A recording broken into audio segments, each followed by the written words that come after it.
This is our second illustration on the turnover for the purpose of registration. So let's see the illustration. Rituparna is a small dealer in Udupi and furnished the following details. So she is a dealer in Udupi. Then she has provided few information. Let's see whether these comes under the purpose of calculation of aggregate turnover, because on that basis we are deciding whether she can opt for composition scheme or she has to go for regular scheme. The first transaction is supplied stationery items. So she is supplying nothing but selling a stationery item, so which is a part of which is a taxable supply and hence a part of aggregate turnover. So first transaction is supplied stationery items. So I'll be writing that amount is 1 lakh. I'll write the same here, 1 lakh. And next transaction is sold plastic item, again a sale, taxable sale. So we are writing that sold plastic items which is worth is 8 lakh. So I'll write the amount 8 lakh. Next transaction is sold tobacco products. Tobacco products she is selling. So she has sold a product. So we'll write this is a sale which is carried out. Though tobacco is non-taxable, she has made a sale. We are considering this in the calculation of aggregate turnover, 5 lakh. Next, it is 5 lakh. I'll write the value here, 5 lakh. And next transaction is sold Nandini ice cream. So she is selling Nandini ice cream, not manufacturing Nandini ice cream. So she has made a sale. So we'll be writing that as well, sold Nandini ice cream, and the value of sale is 1 lakh rupees. And then we have one more transaction which is with respect to sold food items. So she is selling food items as well. So we will be taking that, and the value is 6 lakh. I'll be writing that as well, 6 lakh, which is a part of aggregate turnover, taxable supply. And next, sold liquor for human consumption. So this is sold alcoholic liquor for human consumption, non-taxable item, but still a part of aggregate turnover. I'll be writing that as well. The value is 5 lakh. And next we have the next transaction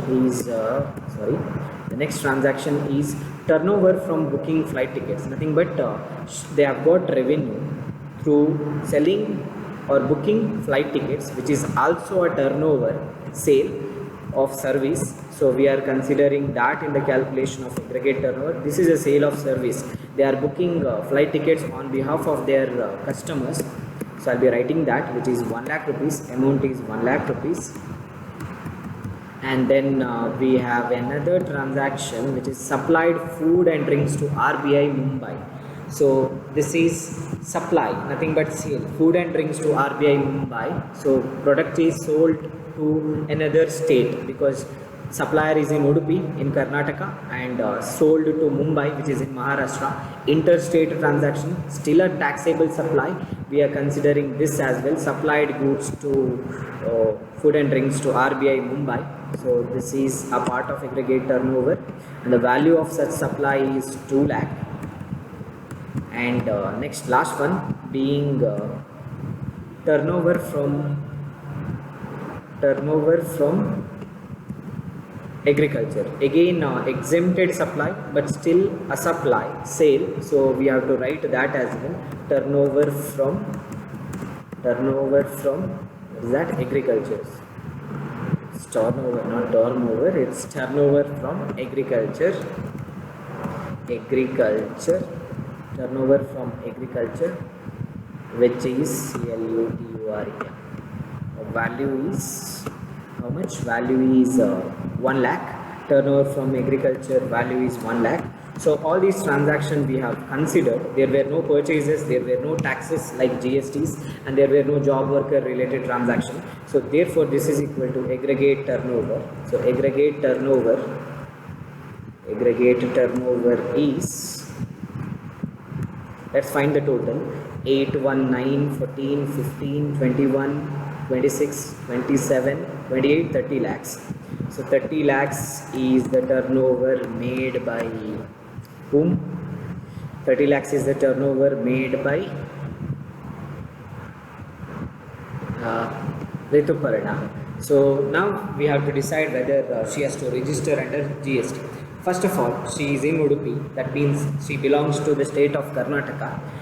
Karnataka, the threshold limit or the lower limit to register under GST is 40 lakhs. Since her turnover is less than 40 lakhs, she compulsorily or she need not register under GST, but still to get certain benefit, she can register for GST here. Though her turnover is less than 40 lakhs, she has an option not to register for GST.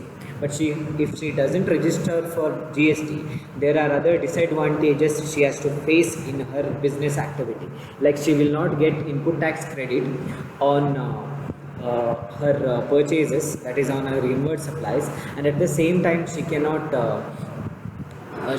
get many other benefits as well. In the long run, it will be difficult for her to manage her business. So that's why she can opt for any of the scheme. But if you see the transaction here, there are certain transactions which she has made, like this sold liquor for human consumption.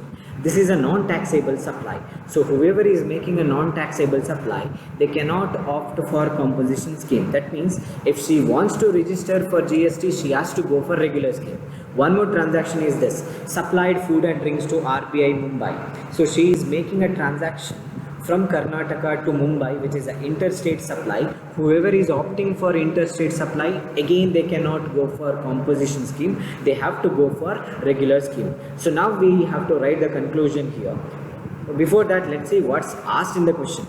But the question is, she paid input tax on all her purchases. She has paid input tax. And next question is she eligible for composition levy?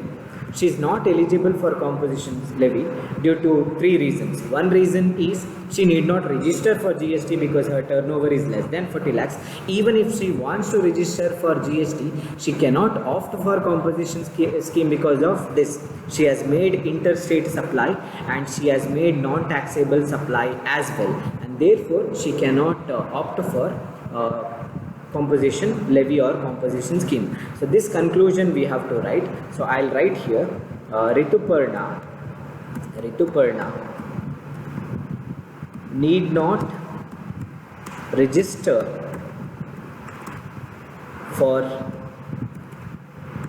under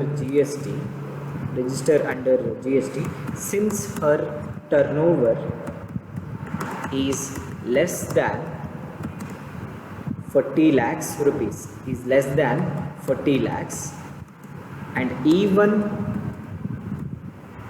if she wants to register,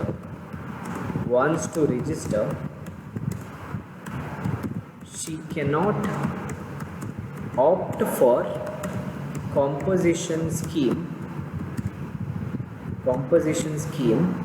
because why she cannot opt for composition scheme?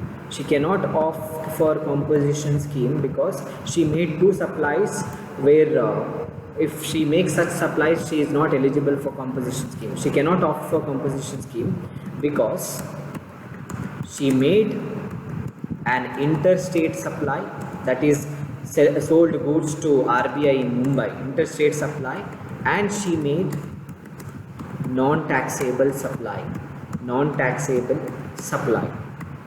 She made non-taxable supply, that is all liquor for human consumption. So she made that supply as well. So because of these two reasons,